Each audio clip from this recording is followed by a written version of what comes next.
Kalau kita membaca di dalam Asbabun Nuzul, cerita yang berkaitan dengan surat Al-Muzammil, maka surat ini turun ketika Nabi dalam keadaan sedih. Waktu itu Nabi sedang berdakwah di antara keluarga besar beliau dan beberapa sahabat, beberapa paman-paman dan keluarga besar Nabi SAW. Jadi lagi berdakwah di antara keluarga besar, kemudian beliau mendapatkan penolakan, terutama penolakan dari Abu Lahab. Kalau yang lain nggak menolak, hanya diam saja. Kalau Abu Lahab menolak dengan kasar, menolak dengan marah, menolak dengan menghina, mencela, sampai ngata-ngatain Nabi, engkau itu anak yatim, kamu harus tahu diri, kamu itu siapa yang selama ini membesarkan kamu, kami adalah paman-paman kamu, seandainya kamu mau mengajarkan kami lebih tahu daripada kamu, karena kami lebih tua, kami lebih banyak pengalaman, kami. Abu Lahab menolak dakwah Nabi dengan sombong, sehingga kalimat-kalimat Abu Lahab ini membuat Nabi merasa sedih.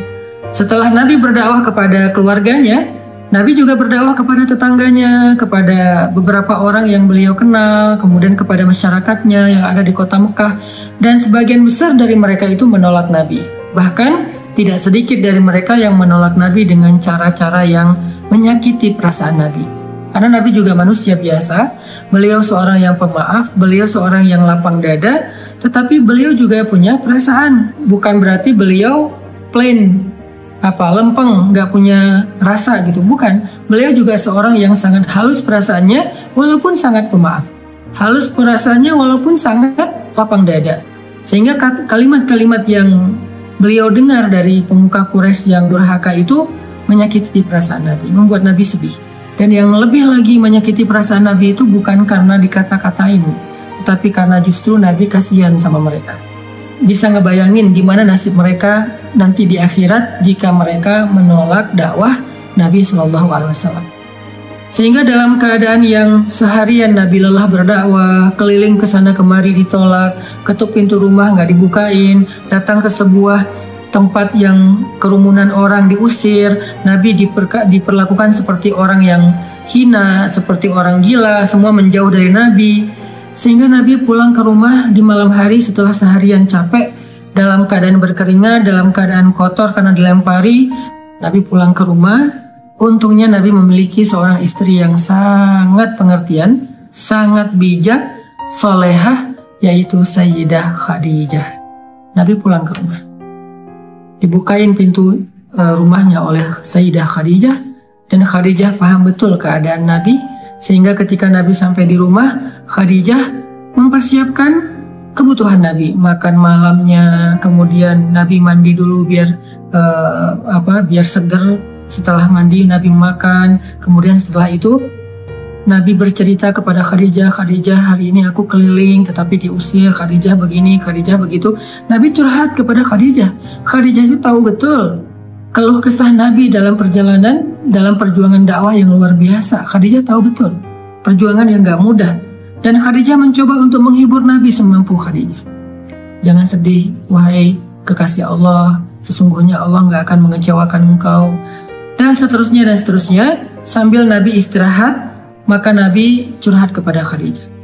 Lalu setelah semakin larut malam, Nabi pun tidur bersama dengan Khadijah, dalam keadaan masih ada rasa yang berat di hati beliau. Kalau Nabi capek secara fisik, maka Nabi bisa istirahat dengan makan, mandi, kemudian tidur. Itu cara istirahat dari lelah fisik. Tetapi ternyata Nabi waktu itu bukan hanya lelah fisiknya, yang lebih berat lagi adalah Nabi lelah batinnya. Ini buat kita semuanya, semua kita pasti merasakan lelah batin. Kalau lelah fisik, kita tahu obatnya. Ketika kita lelah secara fisik, kita bisa istirahat dengan duduk, kita bisa istirahat dengan goler-goler, berbaring, kita bisa istirahat dengan tidur lelap, kita bisa istirahat dengan santai-santai, kita bisa istirahat dengan makan dan minum, ngopi, ngeteh, minum jus, makan buah. Kita bisa istirahat dengan nonton, kita bisa istirahat dengan bercanda dengan anak-anak, dengan keluarga. Itu adalah cara kita melepaskan lelah fisik, merecovery lelah fisik. Sakit Fisik juga demikian, recovery-nya kita bisa dengan bed rest, kita bisa dengan minum obat, kita bisa dengan terapi. Itu adalah cara kita recovery sakit fisik, lelah fisik. Tapi bagaimana kalau kita sedang lelah batin, sakit batinnya, perasaannya yang sakit, hatinya yang sakit, pikirannya yang sakit, jiwanya yang sakit, dalam tanda petik.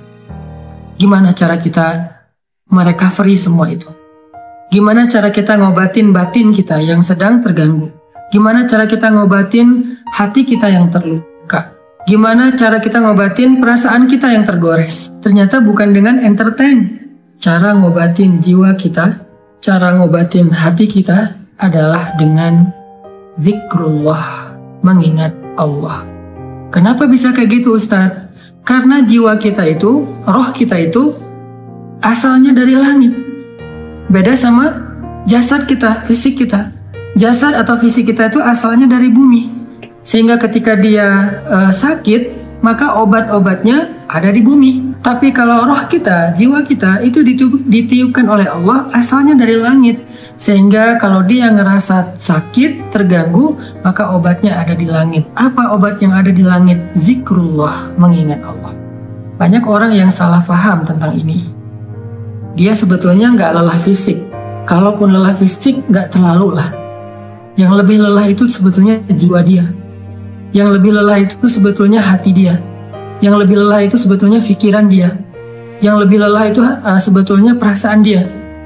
Maka dalam kelelahan seperti itu, dia mencoba untuk merecovery-nya dengan cara jalan-jalan, dengan cara nonton, dengan cara entertain, dengan cara goler-goler, dengan cara tidur lelap dari pagi sampai sore, malam sampai pagi lagi. Dia pikir dengan begitu dia bisa melupakan rasa sakit hatinya.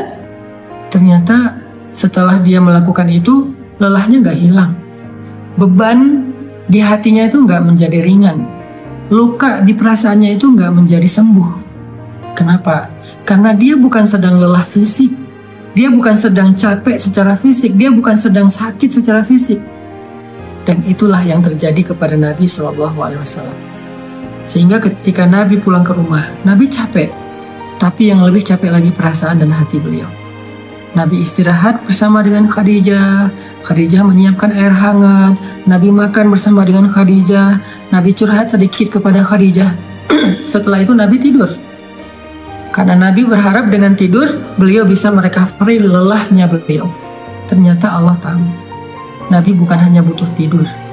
Ya, seseorang butuh tidur untuk recovery lelah fisiknya. Tetapi bukan hanya fisiknya yang lelah. Nabi juga merasakan lelah yang luar biasa hatinya. فَلَعَلَّكَ بَاخِعٌ نَفْسَكَ عَلَىٰ آثَارِهِمْ فَلَعَلَّكَ بَاخِعٌ نَفْسَكَ عَلَىٰ آثَارِهِمْ إِن لَّمْ يُؤْمِنُوا بِهَٰذَا الْحَدِيثِ أَسَفًا. Kata Allah di surat Al-Kahfi, hampir saja engkau mencelakai dirimu sendiri. Hampir saja engkau mencelakai dirimu sendiri karena merasa berat terhadap pengingkaran mereka, merasa berat terhadap kedurhakaan mereka, merasa berat terhadap kekufuran mereka. Hampir saja engkau mencelakai dirimu sendiri. Hampir saja engkau membebani perasaanmu sendiri. Itu yang dirasakan Nabi. Nabi sangat terbeban. Bukan terbeban secara subjektif perasaan pribadi beliau, bukan. Beliau itu terlalu menginginkan hidayah kepada umatnya. Beliau itu akan sangat sedih kalau ada yang menolak dakwah beliau. Bukan karena pribadinya, tetapi karena kasihan kepada mereka. Allah tahu Nabi sedang merasakan itu. Sehingga ketika Nabi tertidur, terlelap, Muzammil itu sebuah kiasan bahwa Nabi itu tidur lelap. Dalam bahasa Arab, orang kalau tidur lelap itu diistilahkan dengan berselimut. Walaupun bisa juga bermakna memang Nabi memakai selimut, tetapi Al-Quran lebih dalam dari itu. Al-Quran sedang tidak bicara hanya soal selimut yang dipakai Nabi, tetapi Al-Quran itu adalah bahasa sastra, bahasa yang tinggi. Maknanya itu tidak sedangkal pemaknaan kita, pasti pemaknaannya lebih dalam lagi. Sehingga kalimatnya ayyuhal muzammil, wahai orang yang berselimut di sini artinya wahai orang yang sedang lelap dalam tidurnya, wahai orang yang sedang nyaman dengan tidurnya. Kan berselimut itu nyaman, lelap ya. Wahai orang yang sedang beristirahat dari lelah fisiknya dengan cara tidur. Allah tahu Nabi butuh istirahat, tidur agar bisa merecovery capek secara fisik. Tetapi Nabi juga butuh sesuatu yang bisa merecovery capek batin, perasaan, jiwa dan pikiran beliau. Sehingga Allah berfirman, "Qumil lail." Bangunlah di malam hari. Ternyata fadilah keutamaan pertama dari tahajud itu adalah tahajud obat dari lelahnya jiwa. Tahajud adalah recovery batin. Tahajud adalah obat hati. Tahajud adalah penenang pikiran apabila dilakukan dengan sungguh-sungguh. Tabattul atau tabtilah. Itulah keutamaan tahajud. Setelah Nabi beristirahat dengan cara tidur untuk merecovery lelah fisiknya, Allah suruh Nabi juga untuk melakukan sesuatu yang bisa merecovery lelah batinnya. Apa itu? Qumil lail, berdirilah di malam hari, bangun malam, tahajud. Sehingga buat kita semua yang pernah merasakan lelah batin, atau mungkin sekarang sedang merasakan itu, sedang ngerasa lelah batinnya, sedang ngerasa capek jiwanya, sedang ngerasa sakit hatinya, sedang ngerasa terluka perasaannya, sedang ngerasa galau pikirannya, qumil lail, bangunlah di malam hari, maka Allah Subhanahu wa Ta'ala akan mengobati luka di hati kita, seperti obat yang bisa menyembuhkan luka di fisik kita. Bangunlah di malam hari, maka Allah akan menyembuhkan sakit hati kita, seperti obat yang bisa menyembuhkan sakit fisik kita. Bangunlah di malam hari, maka Allah akan menyembuhkan goresan di perasaan kita, sebagaimana obat bisa menyembuhkan goresan luka di kulit kita. Bangunlah di malam hari, maka Allah Subhanahu wa Ta'ala akan menenangkan pikiran kita, sebagaimana ada jenis obat yang bisa menenangkan kita dari rasa sakit. Bangunlah di malam hari, maka Allah akan melapangkan dada kita, sebagaimana obat bisa menjadikan kenyamanan bagi kita yang sedang merasakan kesakitan. Bangunlah di malam hari, Allah Subhanahu wa Ta'ala akan menyembuhkan penyakit-penyakit amradul qulub, atau perasaan tidak nyaman di jiwa kita. Itu fadilah keutamaan pertama dari tahajud atau tarawih apabila kita melakukannya dengan benar. Jadi sekarang kita jadi tahu recovery yang kita butuhkan itu ada dua. Ada recovery fisik, ada recovery zahir, ada recovery jasad kita, tubuh kita, ada recovery jiwa kita, batin kita, perasaan kita, hati kita. Recovery fisik dengan istirahat, dengan tidur, dengan makan, dengan ngopi, dengan ngeteh, dengan makan buah, dengan minum jus, dengan entertain, dengan nonton, dengan jalan-jalan, dengan bersenda gurau dengan keluarga. Itu adalah recovery fisik. Sedangkan recovery batin, jiwa, perasaan, dan pikiran kita, hati kita, dengan zikrullah. Dan zikrullah yang paling baik itu di antara sekian banyak zikrullah adalah qiyamul lail, sholat malam. Kenapa? Jawabannya ada di ayat ke-6, inna nasyi'atal lail asyaddu wat'an wa aqwamu qila. Karena malam hari itu lebih menenangkan buat kita dan lebih mudah untuk khusyuk.